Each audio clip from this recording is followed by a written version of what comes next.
சிறகடிக்க ஆசை சீரியலில் இனி என்ன நடக்க போகுது அப்படின்னு தான் பார்க்க போகிறோம். இங்கே ரோகிணியும் மனோஜும் எவ்வளவோ முயற்சி பண்ணி பார்க்குறாங்க. ஸ்டேஷனில் இருந்து அந்த வீடியோவை வாங்கிடலாம் அப்படின்னு சொல்லிட்டு அவங்களால வாங்க முடியலை. இந்த சூழ்நிலையில் ரோகிணி சிட்டிகிட்ட போய் சொல்கிறாங்க, சிட்டி எப்படியாவது ஸ்டேஷனில் உள்ள வீடியோ வாங்கணும் அப்படிங்கிறாங்க. மேடம் ஒன்றும் பிரச்சனை கிடையாது, என்கிட்ட ஒரு 20,000 மட்டும் கொண்டாங்க, உள்ளே நம்மளுக்கு ஒரு ஆள் இருக்கார், அவர் நைஸாக ஒரு காப்பி போட்டு கொண்டு வந்துடுவார், அதுக்கு நான் பொறுப்பு, ரைட்டு நம்மளுக்கு வேண்டிய ஆள் தான் அப்படிங்கிறாங்க. அப்படியே சிட்டின்னு எப்படியோ பணம் கொண்டு வரேன் அப்படின்னு சொல்லிட்டு நேராக வித்யாவை பார்க்க போகிறாங்க. வித்யா, எனக்கு கொஞ்சம் பணம் வேணும்டி அப்படிங்கிறாங்க. இங்கே பாரு ரோகிணி, என்கிட்டலாம் இப்போ பணம் கிடையாது, நானும் என் கல்யாணத்துக்கு காசு சேர்க்கணும்ல அப்படிங்கிறாங்க. கல்யாணத்துக்கு காசு சேர்க்க போறியா, அதுக்கு மாப்பிள்ளை எங்கே இருக்கார் அப்படிங்கிறாங்க.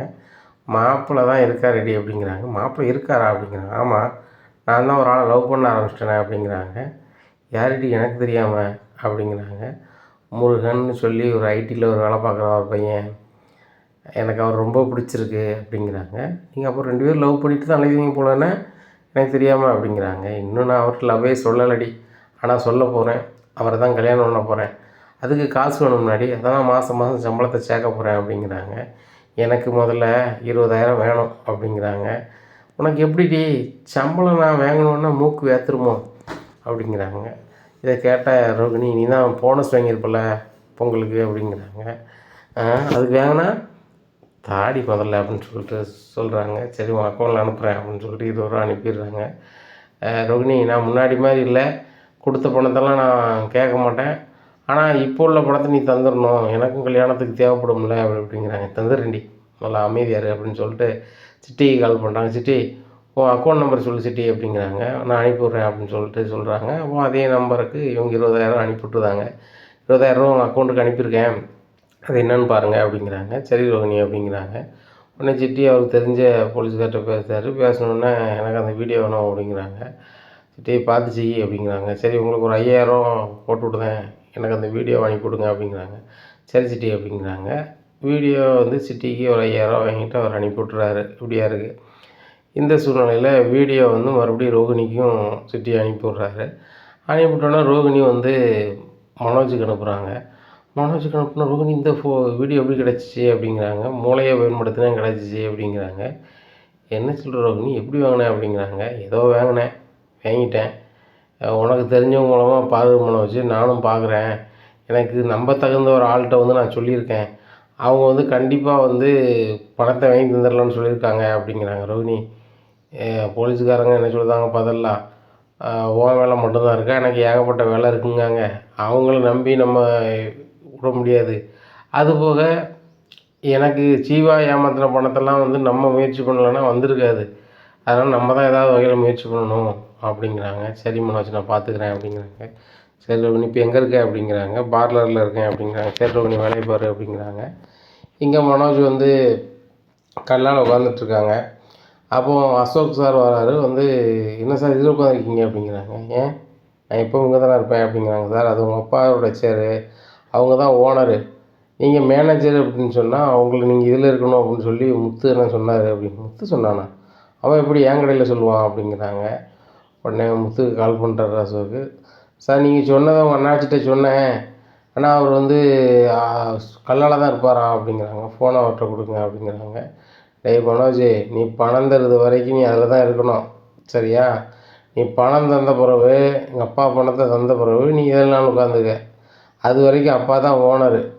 அசோக் எந்த இடத்துல இருப்பானோ அதே இடத்துல தான் உனக்கும் சேரு, சரியா? வியாபாரத்தை ஒழுங்காக பார்க்க, நிறைய வியாபாரம் நடக்கணும், அப்படி நடந்தால் தான் உனக்கு சம்பளம் என்ன செய்ய முடியும், கொடுக்க முடியும்.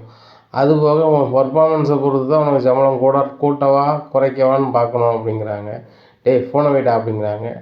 நீ ஒழுங்கு முறையாக நான் சொன்னது செய்ய அப்படின்னு சொல்லிட்டு ஃபோனை வச்சிடுறாரு. எப்படியா இருக்குது. இங்கே மனோஜுக்கு சரியான கிடப்பாக இருக்குது. இந்த அசோக் கூட உட்கார வச்சிட்டான இந்த முத்து அப்படின்னு சொல்லிட்டு.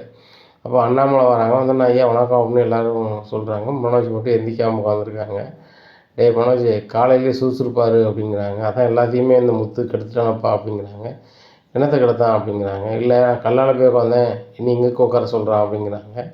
ஆமாம், நான் தான் முத்துட்ட சொன்னேன், மனோஜ் தொழிலாளியாக இருக்கணும், அப்படின்னா தான் உழைக்கணுங்கிற வெறி வரும், அந்த வெறி வந்தால் தான் வாழ்க்கையில் ஜெயிக்கலாம் அப்படின்னு சொன்னேன், அதான் சொல்லியிருப்பான் அப்படிங்கிறாங்க.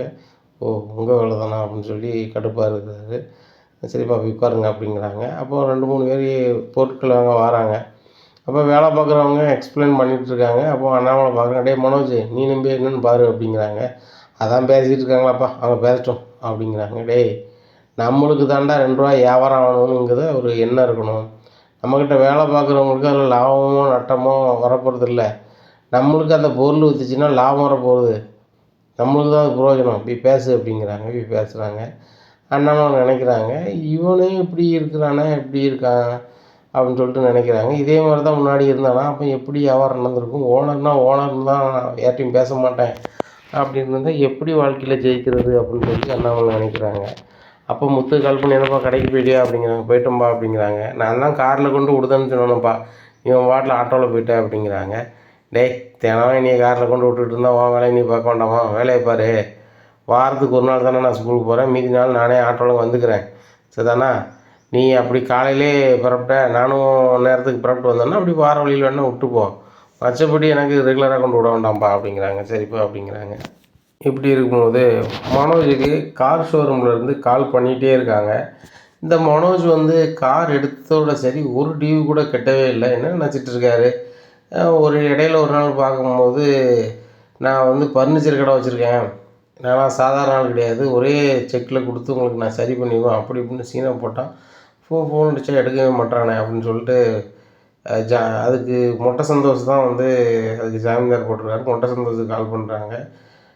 அண்ணாச்சி நீங்கள் தான் ஜாமீன்தார் போட்டிருக்கீங்க, உங்கள் ஃப்ரெண்டு வந்து ஃபோனை எடுக்க மாட்டுறாரு, அது போக காரையும் கொண்டு கொடுக்க மாட்டுறாரு, ஒரு டியூ கூட கட்டலை, கார் எடுத்ததோட சரி, கலர் மாற்றணும் அப்படின்னு சொன்னீங்க, சரி ரைட்டு, ஒரு தொழில் பண்ணுறவருக்கு வந்து கார் மாற்றுறாருன்னு சொல்லிட்டு மாற்றியும் கொடுத்தான். ஃபைனான்ஸில் இருக்கிற காரை மாற்றி யாரும் கொடுக்க மாட்டாங்க, நான் மாற்றி கொடுத்தேன், சரி பெரிய பிஸ்னஸ் மேன் அப்படின்னு சொல்லிட்டு. கரெக்டாக அவர் இப்படி இருக்கார், பண விஷயத்தில் ரொம்ப ஒஸ்ட்டாக இருக்காரு அப்படிங்கிறாங்க. சரி சார் நான் பேசுகிறேன் அப்படிங்கிறாங்க. மொட்டை சந்தோஷ் வந்து கால் பண்ணுறாரு மனோஜுக்கு. மனோஜ் என்ன சார் நினச்சிட்டு இருக்கீங்க அப்படிங்கிறாங்க. என்ன மொட்டை சந்தோஷ் என்ன அப்படிங்கிறாங்க. என்னவா, நான் உங்களை நம்பி தானே கையெழுத்து போட்டேன், இப்போ நீ வந்து அந்த காருக்கு டியூ கட்ட மாட்டேறியா, அந்த ஷோரூம்லேருந்து எனக்கு அடிக்காங்க ஃபைனான்ஸ்லேருந்து, நீ ஒழுங்கு மரியாதையாக கட்டுங்க, இல்லைன்னா உங்கள் காரும் போயிடும் பார்த்துக்கோங்க, நான் எங்கள் கார் நீங்கள் நிப்பாட்டி வச்சுக்கணும், அங்கே நானே கொண்டு காட்டிடுவேன் அப்படிங்கிறாங்க. ஐயோ என்னையா அப்படி பேசுகிற அப்படிங்கிறாங்க. என்னையா அப்படி பேசுகிறியா, அங்கே ஃபைனான்ஸில் என்னென்னு பேசுறியா அப்படிங்கிறாங்க. மறுபடியும் கால் பண்ணி, சார் அப்படிங்கிறாங்க. என்ன உங்கள் ஃப்ரெண்டு கால் பண்ணாரா அப்படிங்கிற. அம்மா அப்படிங்கிறாங்க. அதானே, நாங்கள் கால் பண்ணால் தான் எடுக்கவே மாட்டீங்களே அப்படிங்கிறாங்க. என்ன சார் என்ன விஷயம் அப்படிங்கிறாங்க. என்ன சார் ஒன்றுமே தெரியாத மாதிரி இருக்கீங்க, கார் வாங்கினீங்க ஃபைனான்ஸில் தான் வாங்கியிருக்கீங்க, ஒரு டியூ கூட நீங்கள் கட்டலை, முதல்ல இன்சியல் அமௌண்ட் கட்டினீங்க, அதுக்கப்புறம் வண்டி தந்துட்டோம், அதுக்கப்புறம் நீங்கள் பணமே கட்டலை, இப்படி இருந்தீங்கன்னா சரி வராது சார், நாங்கள் வண்டி எடுத்து வந்துடுவோம் அப்படிங்கிறாங்க. சார் வண்டியெல்லாம் எடுக்கணும் வைக்கணும்னு பேசாதீங்க, நான் ஒரு பிஸ்னஸ் மேன் அப்படிங்க. இதையே சொல்லிக்கிட்டு இருக்காதங்க சார், ஒரு வாரத்துக்கு 100 வார்த்தை சொல்லிக்கிட்டு இருக்காதங்க, எங்களுக்கு தேவை பணம் நீங்கள் கட்டினா தான் நாங்கள் வண்டியை உங்கள்கிட்ட கொடுக்க முடியும், சரிங்களா? எங்களுக்கு ஏகப்பட்ட உரி இருக்குது சார், எங்களுக்கும் ஒரு ஓனர் இருக்கார், அவர் கேள்வி கேட்பார் அப்படிங்கிறாங்க. சரி உங்கள் பணத்தை நான் கட்டுறேன் அப்படிங்கிறாங்க. அப்போ என்னை கட்டுவீங்க அப்படிங்கிறாங்க. கட்டுறேயா, எவ்வளோ கட்டணும் அப்படிங்கிறாங்க. எங்கள் சார் இங்கே பாருங்கள், 75,000 வந்திருக்குது, 75,000 நீங்கள் கட்டலை அப்படின்னு சொன்னால் நாங்கள் வண்டியை தூக்குறத தவிர வேறு வழி தெரியல, உங்களுக்கு 2 நாள் டைம் அப்படிங்கிறாங்க. உடனே சரி சார் அப்படின்னு சொல்லிட்டு ஃபோன் வச்சிடுறாங்க. 2 நாளில் காரை வேறு தூக்கிடுவாங்க. ஆனால் ஏற்கனவே கடையும் போச்சு, இங்கே லேபர் மாதிரி வேலை பார்த்துட்ருக்கேன், இதில் காரும் இல்லைன்னா அவ்வளோதான், சந்தி சிரிச்சு போகுமே, என்ன பண்ணுறது அப்படின்னு சொல்லி ஒன்றும் ஓடலை. அப்போது ரோகிணிக்கு கால் பண்ணுறாங்க. ரோகிணி கால் பண்ணி, ரோகிணி உங்கள்கிட்ட எவ்வளோ இருக்குது அப்படிங்கிறாங்க. ஆஹா அம்மாவுக்கு வாடகைலாம் கொடுத்துட்டோமே, ஒன்றும் இல்லையே அப்படின்னு சொல்லிட்டு, என்கிட்ட ஒன்றும் இல்லை மனோஜ் அப்படிங்கிறாங்க. ஒன்றும் இல்லையா அப்படின்னு சொல்லிட்டு மனோஜ் வந்து பார்க்குறாரு பேக்கில். அங்கே அந்த நீத்து வந்து விளையாட்டு போட்டி நடத்தும் போது 25,000 பரிசு கொடுத்த அந்த வவுச்சர் இருக்குது. ஆமாண்ணா இதை வச்சு நம்ம கலெக்ஷன் போட்டோம்னா ஒரு 25 ரூபா வந்துடும். சரி ரைட்டு, இன்னும் 50 ரூபாய்க்கு என்ன பண்ணுறது அப்படின்னு சொல்லி நினைக்கிறாங்க. அப்போது அண்ணாமலைகிட்ட சொல்கிறாங்க, இப்போ எனக்கு வயிறு வலிக்கு கொஞ்சம் நான் வீட்டு வரைக்கும் போய்ட்டு வந்துடுறேன் அப்படிங்கிறாங்க. சரி போய்ட்டு வா அப்படிங்கிறாங்க. நேராக வீட்டுக்கு போகிறாங்க. வீட்டில் யாருமே இல்லை. மீனா ஒரு மேரேஜ் டெக்கரேஷன் பண்ணது வேலையாக வெளியே போயிடுறாங்க. வீட்டில் யாரும் இல்லை. ரைட்டு அப்படின்னு சொல்லிட்டு நேராக முத்து உண்டியல்கிட்ட போகிறாரு. உண்டியல்கிட்ட போய் அதை வந்து கொண்டி மாதிரி வச்சு அது பைசா 2 கவரையும் எடுக்காரு. அதில் 50,000 ரூபா வந்துடுது. அது வந்துடுது. அந்த பணத்தை எடுத்துக்கொண்டு நேராக கார் ஷோரூம் போகிறாரு. கார் ஷோரூமில் போய் நாங்கள் பிடிங்க 75,000 எனக்கு ஒரு பெரிய மேட்ரு கிடையாது அப்படிங்கிறாங்க. சார் மனோஜ் சார் நீங்கள் வந்து பணம் கட்டிட்டீங்கன்னு நாங்கள் எதுக்கு சார் கால் பண்ணுவோம் அப்படிங்கிறாங்க. 75,000 கட்டு பில்லு வாங்கிடுறாரு. பில்லு வாங்கிட்டு நேராக எங்கள் கடைக்கு போயிருந்தார், ஃபர்னிச்சர் கடைக்கு போயிருந்தார். இப்படியா இருக்குது. அந்த உண்டியலில் பணத்தை எடுக்கையில் மனோஜ் பர்ஸை வந்து குனியும் போது அதில் போட்டு போயிருந்தார். அவருக்கு தெரியல. யாருக்கு? மனோஜுக்கு தெரியல. மீனா வந்து டெக்கரேஷன் எல்லாம் முடிச்சுட்டு மதியங்கானு வராங்க. மனோஜ் பர்ஸு கிடக்கு. உண்டியல் வச்ச இடத்த விட மாறுபாடாக இருக்குது. அப்போ உண்டியலை பார்க்குறாங்க. உண்டியலில் கொஞ்சம் அந்த காசு போடுற இடம் கொஞ்சம் அகலமாக இருக்கும். இல்லை கவர் கிடக்கான்னு பார்க்குறாங்க. 2 கவரையும் காணலை. இதை பார்த்தோன்னே மீனாவுக்கு சரியான காண்டாகுது. காண்டானோடனே மீனா முத்துக்கு கால் பண்ணுறாங்க. ஏங்க உண்டியலில் நம்ம இப்போ அந்த பரிசு வாங்கினாங்க, அந்த கிஃப்ட்டு அந்த நீத்து போட்டி நடத்துனாங்கன்னு அதை உள்ளே தான் போட்டு வச்சுருந்தோம். அதை வந்து உங்கள் அண்ணாச்சி எடுத்துருக்காங்கன்னு நினைக்கிறேன் அப்படிங்கிறாங்க. என்ன மீனா சொல்கிற அப்படிங்கிறாங்க. ஆமாம், அது பக்கத்தில் உங்கள் அண்ணாச்சி பர்ஸு கிடக்குது.